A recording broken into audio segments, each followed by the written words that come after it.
बताया ये जाता है कि आखिरकार क्योंकि उनकी तादाद ज़्यादा थी तो उन्होंने अटैक किया और उस अटैक के दौरान ये पीर ज़की साहब की जो गर्दन है ये जुदा हो गई, इसको अलग कर दिया गया। और एक रवायत ये मौजूद है कि उनकी क्योंकि गर्दन कट चुकी थी, उस कटी हुई गर्दन के बावजूद कुछ देर तक, कुछ मिनट तक वो लड़ते रहे और लड़ने की वजह से जहाँ पर उनकी गर्दन कट के गिरी थी वहाँ पर ये वाला मज़ार है। और जो कुछ अगर आप गली से एक आधी गली का ट्रैवल करें तो वहाँ पर पीर ज़की का एक और मज़ार भी है। इस दरवाज़े की खूबसूरती यही है कि ये अभी भी बहुत हद तक कमर्शलाइजेशन से बचा हुआ है। यही वजह है नाज़रीन कि अगर हम बात करें इस दरवाज़े के अंदर रहने वाले, तो आज भी जिस तरह लोहारी गेट के अंदर या भाटी गेट के अंदर पुराने टिपिकल लाहौरिये बैठे हुए हैं, इस यकी गेट के अंदर भी अगर हम बात करें तो पुराने ख़ानदान बैठे हुए हैं, नस्ल दर नस्ल उनके यहाँ पर घर आबाद हैं। कल्लू बाई की एक हवेली बताई जाती है, उसकी भी किसी हद तक बाक़ियात यहाँ पर कुछ हद तक मौजूद हैं, जिसका कन्हैया लाल ने अपनी किताब में ज़िक्र भी किया है। क्योंकि लोगों को यहाँ पर एक डर होता है कि कहीं कोई डिपार्टमेंट वाले आए हैं और वो एंटी इंक्रोचमेंट ऑपरेशन के तहत उन्हें कहीं यहाँ से बाहर निकाल देंगे। साईं की लस्सी वहाँ पर बड़ी मशहूर है, उसके नाम की मुनासबत की वजह से साईं दूध दही वाला उसे कहते हैं, उसकी लस्सी बड़ी फेमस है। उसे मैंने एक दफ़ा ट्राई किया था, मस्ट रिकमेंडेड है।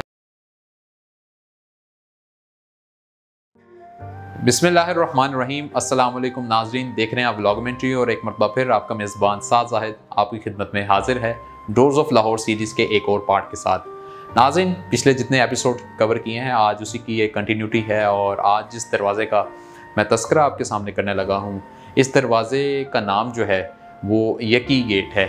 अगर हम बात करें इस दरवाज़े की तो तारीख़ में अगर आपको लेके चलूँ तो कहा यह जाता है कि ये दरवाज़ा शहनशाह अकबर के दौर में तामीर किया गया था और इससे पहले भी ये किसी न किसी सूरत में मौजूद हुआ करता था।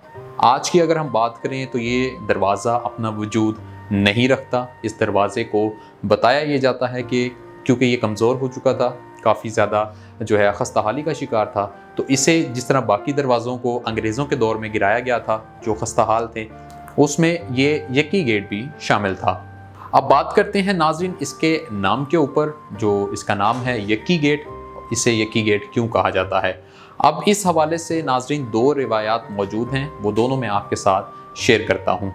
पहली रिवायत ये है कि जैसे ही आप इस दरवाज़े की डायरेक्शन से, जो इस वक्त ऑब्वियसली दरवाज़ा एग्जिस्ट नहीं करता, लेकिन दिल्ली गेट से आगे जब इस दरवाज़े की तरफ आप जाते हैं और इसमें एंटर होने लगते हैं तो इब्तदा में ही आपको एक खूबसूरत छोटा सा मज़ार नज़र आता है और ये पीर ज़की का मज़ार है।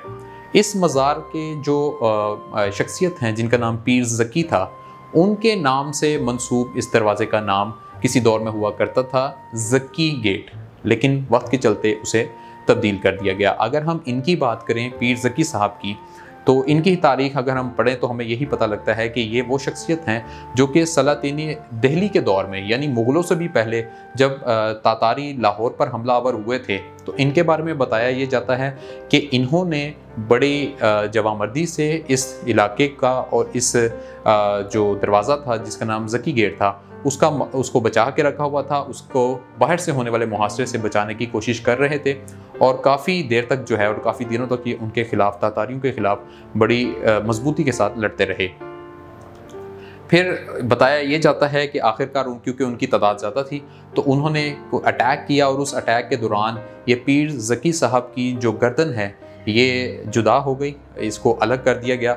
और एक रवायत ये मौजूद है कि उनकी क्योंकि गर्दन कट चुकी थी, उस कटी हुई गर्दन के बावजूद कुछ देर तक, कुछ मिनट तक वो लड़ते रहे और लड़ने की वजह से जहाँ पर उनकी गर्दन कट के गिरी थी वहाँ पर ये वाला मज़ार है। और जो कुछ अगर आप गली से एक आधी गली का ट्रैवल करें तो वहाँ पर पीर ज़की का एक और मज़ार भी है, वहाँ जाकर उनकी बॉडी गिरी थी।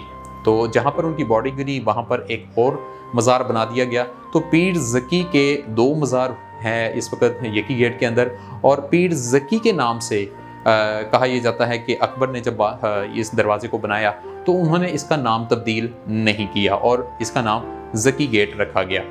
और अगर हम दूसरी रिवायत की बात करें तो दूसरी रिवायत जो हमें जानने का मौका मिलता है तारीख़ी किताबों में, वो ये है कि इस दरवाज़े के बाहर नाज़रीन जो अशराफिया क्योंकि इस दरवाज़े के अंदर रहा करती थी, जिसका मैं आगे आपको तमाम अहवाल भी सुनाऊँगा, तो उन अशराफिया के लिए इस दरवाज़े के बाहर टांगे, जिनको हम यक्का भी कहते हैं, वो तैयार खड़े होते थे। वो इनमें बैठते थे और उसके बाद जो रॉयल कोर्ट होती थी या जो भी सरकारी मामलात होते थे उन्हें निपटाने के लिए जाते थे। उस यक्का जो सवारी का एक हिस्सा होता है, उसकी नाम की निस्बत की वजह से भी कहा जाता है कि इसका नाम यकी गेट हुआ करता था। अगर हम मौजूदा इसके सिनेरियो की बात करें इस दरवाज़े के हवाले से, तो नाज़रीन इस दरवाज़े के बाहर आज आपको बहुत सारी फ्रूट्स की रेडियाँ खड़ी नज़र आती हैं। यहाँ पर जूस वाले भी बैठे हुए हैं। यहीं पर यकी गेट का एक पुलिस स्टेशन भी बड़ी खूबसूरत उसकी इमारत यहाँ पर मौजूद है, जो कि आप अपनी स्क्रीन के ऊपर देख पा रहे हैं। लेकिन अनफॉर्चुनेटली यहाँ पर उन्हीं फ्रूट्स की वजह से जो मंडी छोटी सी एक लगती है, उसका गंद काफ़ी यहाँ पे पड़ा हुआ है। उसके जो छिलके होते हैं यहाँ पर बड़ी तादाद में लोगों ने गिराए हुए हैं, जो कि अनफॉर्चुनेटली नहीं होना चाहिए। इसको ठीक करने की अशद ज़रूरत है। नाज़रीन, यकी गेट उन खुशकिस्मत दरवाज़ों में से एक दरवाज़ा है जो कि अंदरून लाहौर की कमर्शलाइजेशन से बच गया। जिस तरह हमारे यहाँ अगर हम देखें तो कश्मीरी गेट, शेरांवाला गेट, और इसके अलावा अगर हम बात करें शाह आलम गेट, ये वो दरवाजे हैं जो कमर्शलाइज्ड हो चुके हैं, जहाँ पर मार्केट्स बन चुकी हैं। और उन मार्केट्स का सबसे बड़ा नुकसान ये होता है कि वहाँ के जो पुरानी तारीखी इमारतें होती हैं उन्हें गिरा दिया जाता है और उनकी जगह प्लाजा माफिया लंबे लंबे बुलंदो बाला जो है छोटी सी छोटी जगह के ऊपर भी प्लाजा खड़ा करने में कामयाब हो जाते हैं। लेकिन इस दरवाजे की खूबसूरती यही है कि ये अभी भी बहुत हद तक कमर्शलाइजेशन से बचा हुआ है। यही वजह है नाजरीन कि अगर हम बात करें इस दरवाजे के अंदर रहने वाले, तो आज भी जिस तरह लोहारी गेट के अंदर या भाटी गेट के अंदर पुराने टिपिकल लाहौरिये बैठे हुए हैं, इस यकी गेट के अंदर भी अगर हम बात करें तो पुराने ख़ानदान बैठे हुए हैं, नस्ल दर नस्ल उनके यहाँ पर घर आबाद हैं। और यहाँ पर आपको बहुत सारी दीगर तारीख़ी इमारतें किसी न किसी हद तक देखने का मौका मिल जाता है। हम बात करते हैं यहाँ पर नाजरीन उन इमारतों की जो इस यकी गेट के अंदर टूटी फूटी हालत ही में सही लेकिन बहरहाल मौजूद हैं। अगर हम उन हवेलियों की बात करें तो उनमें जो हवेली का नाम सबसे पहले आता है वो यहाँ की लाल हवेली है।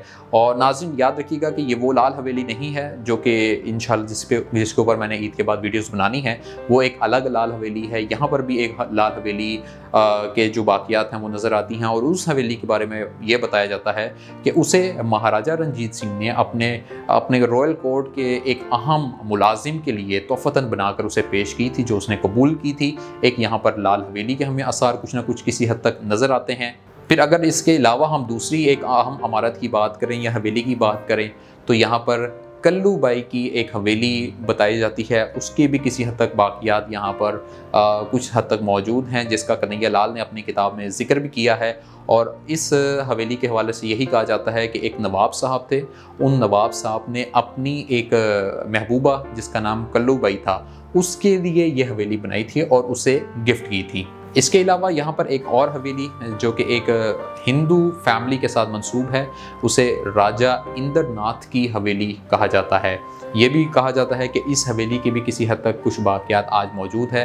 तो कभी अगर दोबारा मौका मिला तो इंशाल्लाह इस दरवाज़े के अंदर गुजर कर जो यहाँ पर ये कुछ हवेलियों की बाक़ियात मौजूद हैं, इनके ऊपर भी तफसीली वीडियो आपके साथ अपने चैनल पर मैं शेयर ज़रूर करूँगा। और यहाँ की जो ज़्यादातर हवेलियाँ थी उन्हें गटरी में तब्दील कर दिया गया है। यहाँ गटरी से मुराद ये है कि उन बड़ी हवेलियों की छोटे हिस्से बनाए गए हैं और वहाँ पर जहाँ किसी दौर में एक आधा ख़ानदान रहा करता था, अब वहाँ पर कई ख़ानदान अपनी जो है वो रिहाइश रखे हुए हैं। अगर बात की जाए दीगर अमारात के हवाले से तो इस इलाके में, इस दरवाज़े के अंदर हिंदुओं की एक बड़ी तादाद किसी दौर में आबाद हुआ करती थी, जो कि क़याम पाकिस्तान के बाद यहाँ से चले गए। और उनके बनाए हुए कुछ मंदिर आज भी यहाँ पर इस इलाके के अंदर मौजूद हैं, जिसके अंदर रिहाइशें हैं। और अगर सुनने में ये आया है उनसे परमिशन मांगे किसी पिक्चर के हवाले से, किसी वीडियो के बनाने के हवाले से, तो वो सुनने में ये जो आता है कि वो यही है कि वो ताउन नहीं करते, क्योंकि लोगों को यहाँ पर एक डर होता है कि कहीं कोई डिपार्टमेंट वाले आए हैं और वो एंटी इंक्रोचमेंट ऑपरेशन के तहत उन्हें कहीं यहाँ से बाहर निकाल देंगे, जिसकी वजह से लोग आपसे ताउन नहीं करते। लेकिन इंशाल्लाह अगर कभी मौका मिला तो उन मनादिर की भी, उन मंदिरों की भी आपको सैर करवाएंगे। इसी दरवाजे के अंदर एक बड़ा हस्पताल भी नाज़रीन मौजूद है, जिसे नवाज शरीफ हॉस्पिटल कहा जाता है, जो कि मियां मोहम्मद नवाज शरीफ ने बनाया था। और जो डेट बताई जाती है, साल बताया जाता है, वो 1997 का है कि 1997 के अंदर जो वज़ीर आज़म पाकिस्तान थे उन्होंने इस हॉस्पिटल की बुनियाद रखी थी। और ये आज भी बड़े सक्सेसफुल अंदाज में अंदरून लाहौर की जो मेडिकल की ज़रूरियात हैं उसे पूरा कर रहा है। ये थी नाज़रीन इस दरवाज़े के हवाले से तमाम तफसीलात और इसके अंदर मौजूद तारीख़ी हवेलियाँ जो आपके साथ शेयर की। आखिर में हम उस हिस्से की तरफ चलते हैं जहाँ पर आपको यहाँ के कुछ ख्वाबों के हवाले से बताया जाता है। तो अगर हम उसकी बात करें तो यहाँ पर इस तरह की काफ़ी आइटम्स मौजूद हैं। 2 मैं रिकमेंड करूँगा, उनमें से एक तो मैंने ज़ाती हैसियत में खुद भी ट्राई की है। यहाँ पर अंदरून लाहौर में इस दरवाज़े के अंदर एक दही वाला, दूध दही वाला है जिसे साईं की लस्सी वहाँ पर बड़ी मशहूर है। उसके नाम की मुनासबत की वजह से साईं दूध दही वाला उसे कहते हैं। उसकी लस्सी बड़ी फेमस है। उसे मैंने एक दफ़ा ट्राई किया था, मस्ट रिकमेंडेड है। उसे लाजमी एक दफ़ा कभी भी अगर आपका दिल्ली गेट की तरफ जाने का इत्तेफाक हुआ तो उसके बिल्कुल साथ हार्डली चंद आप कह लें कि कदमों के फासले के ऊपर ये यकी गेट है और उसमें जैसे ही आप एंटर हों किसी से पूछ लीजिएगा कि साईं दूध दही वाला कहाँ पे है, उससे आप लस्सी लेके पीजिएगा। काफ़ी थिक होती है, काफ़ी मज़ेदार होती है, तो कभी उसे लाजमी ट्राई कीजिएगा। और अगर इसके अलावा हम बात करें तो यहाँ पे हाजी बिरयानी वाला मौजूद है जिसके पास बिरयानी, पालक और इस तरह के जो गोश्त की अशिया होती हैं और जो सीजनल वेजिटेबल्स होती हैं, सब्जियाँ होती हैं, वो इसके पास मौजूद होती हैं। इसका टेस्ट भी सुनने में आया है काफ़ी ज़बरदस्त है। ये हमारे मेरे एक समझ लें कि गाइड करने वाले हैं तनवीर साहब, उन्होंने मुझे ये गाइड किया था। तो इंशाल्लाह कभी मौका मिलेगा तो इनके पास भी जाके इसे लाजमी ट्राई करेंगे। तो नाज़रीन आज की वीडियो का यहीं पर इख्तिताम करते हैं। आज की ये वीडियो जो हमने यकी गेट के ऊपर बनाई, ये वीडियो आपको कैसी लगी कमेंट बॉक्स में हमेशा की तरह अपनी कीमती राय का इजहार लाजमी कीजिएगा। अपने मेज़बान साज़ ज़ाहिद को इजाज़त दीजिए। इंशाल्लाह अगली वीडियो में आपसे फिर मुलाकात होगी। अपना बहुत सारा ख्याल रखिएगा। अल्लाह हाफ़िज़।